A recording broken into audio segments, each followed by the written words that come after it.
各位观众朋友们，大家好，我是主持人晶晶。随着年龄的增长啊，我们身体的内在环境也在发生一些自然的变化，而这些变化呢，与我们的内分泌平衡息息相关。今天我们请到了一直致力于中老年营养研究的资深营养师殷老师，请他从营养的角度为我们分享如何通过吃来更好的支持身体的内在平衡。欢迎殷老师。主持人好，我们各位观众朋友们，大家好，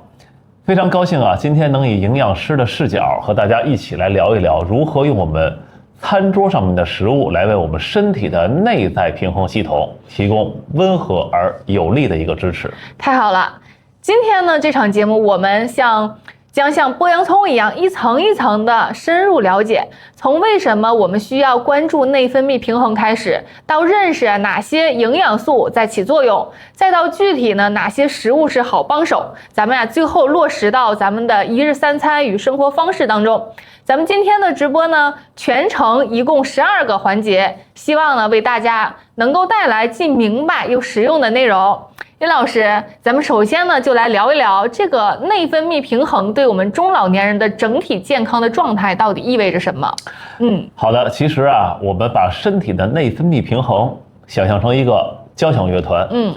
各个腺体呢，它就像不同的乐器，那它们分泌的激素其实就像演奏出来的音符。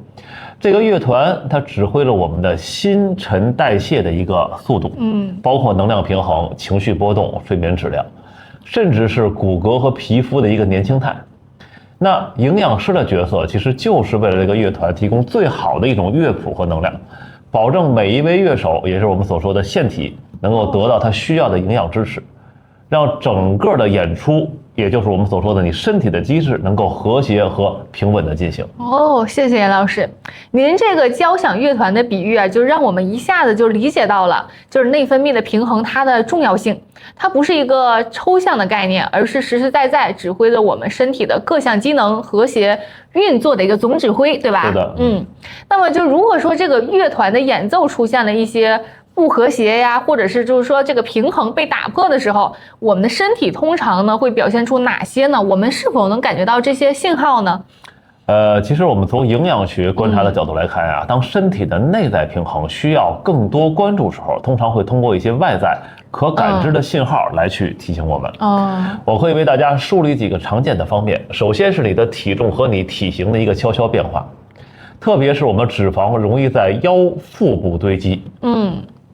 即使啊你的饭量没有涨没有增，是吧？你的体重难控制，往往跟你的能量的代谢的节奏啊变化都有关系。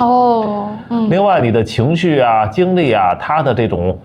过山车式的啊这样的一种变化，容易感到持续性的疲劳、精神不济、情绪波动变化大，变得容易烦躁或者是低落。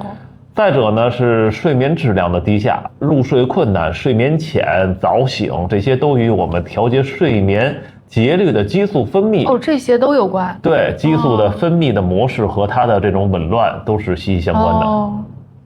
还有呢就是我们的骨骼和肌肉，它在悄悄流失。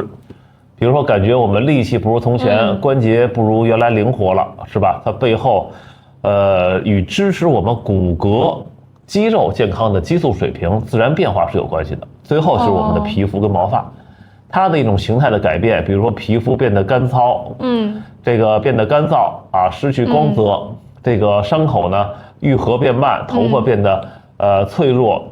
容易掉，是吧？当我们注意到这些信号的时候，其实就是一个很好的时机去审视我们日常的饮食生活方式，看看是否从营养层面给予我们身体更好的支持。明白了。那也就是说，就您刚刚提到的几点，就是说，首先我们要知道，就例如说，就是难以控制的这个腰腹脂肪呀，对，还有就是说，假如说我们经常出现这个疲劳，包括睡眠，睡眠质量变差了，对吧？没错。那包括就是我们的力量减弱，还有咱们这个皮肤出出现了这个皮肤干燥啊，没那么水润了。那其实这些呢，都是很多朋友在中年以后就常遇到一些困扰。那其实这些都是与我们身体内在的平衡系统发出的这个警报有关。也就是说，出现了以上的情况，其实已经在提醒我们了。就我们呢，不能只盯着这个表面的症状，而是要关注一下，就是我们这个背后的整体营养的支持，对吧？也就是说，就为什么说人生的后半段，就通过我们这个营养来支持这种内在平衡。